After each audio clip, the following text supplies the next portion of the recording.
If you live in Coppell, Texas, it's likely that you have visited the local diner at least once. The restaurant presents a 1950s diner aesthetic and is located in Old Town Coppell. As of late, I've come to suspect that there is little more going on in this seemingly wholesome restaurant than meets the eye. Recently, Coppell made the news after a huge stash of foreign drugs were found by police officers in Old Town Coppell. A few days later, an insider at the Coppell Gazette sent me these photos. They show two very suspect men acting sketchy outside of the local diner. I've always felt something was just a little off about the diner, but now I couldn't help but let my curiosity take over, and I decided to launch an investigation. You see, I spent 3 years in the Coppell High School broadcast program KCBY, essentially making me qualified to be a journalist. And since I've lived in Coppell for almost a decade now, I felt obligated to take on this case. I decided the best approach was to go on site and collect evidence. I started by collecting interviews at the local diner and around Old Town. Alright, can you tell us about your experience at the local diner? It was pretty sad. The food was not good and the service sucked. Oh, local diner's a restaurant that's not good.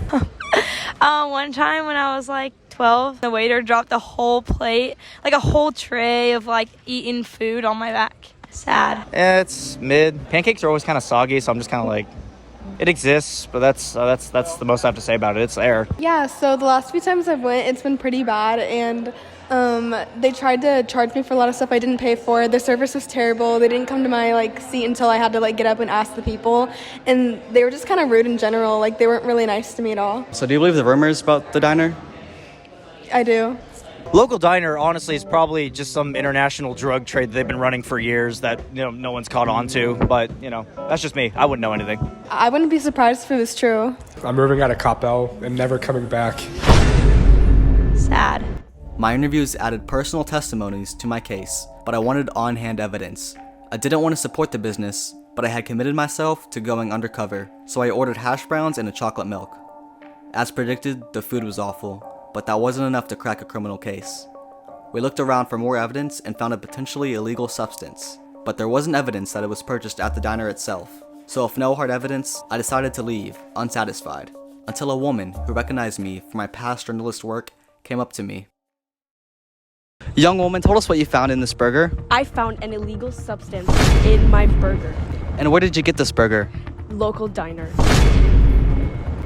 This was it, the turning point of my case. Now that my suspicions had been confirmed, I wanted more solid proof that the local diner was a front for an international drug trade. So I camped out in Old Town with my cameraman to try to get evidence of the trade. I brought my bodyguard with me just in case anything went south. After a few hours of camping out, we saw what we came for. A man showed up. He looked like a Chinese mob goon. He stood around waiting for a few minutes. He didn't seem to notice my cameraman, who did their best to remain unseen. Eventually, another guy showed up. This one looked like a cartel man and had a small handheld suitcase.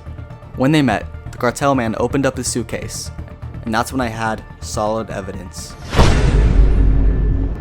He pulled out a solid brick. This should be enough proof to incriminate the diner and have them shut down. I was satisfied with the footage I got and ready to go make my report and turn in my findings. But at the last second, it seems they spotted one of our cameramen. I'm not sure how they found him with his very clever hiding place. They both immediately thought it was a setup and instantly pulled their weapons on each other.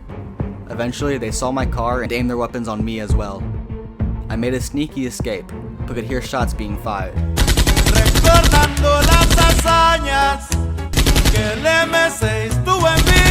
I was in much panic and really thought that this could be the end of the line for me. Had my expedition for truth gone too far? By trying to be the best journalist I could be, had I lost my reason? I said my prayers and was ready to go out. Sad. Suddenly, I remembered I had a bodyguard.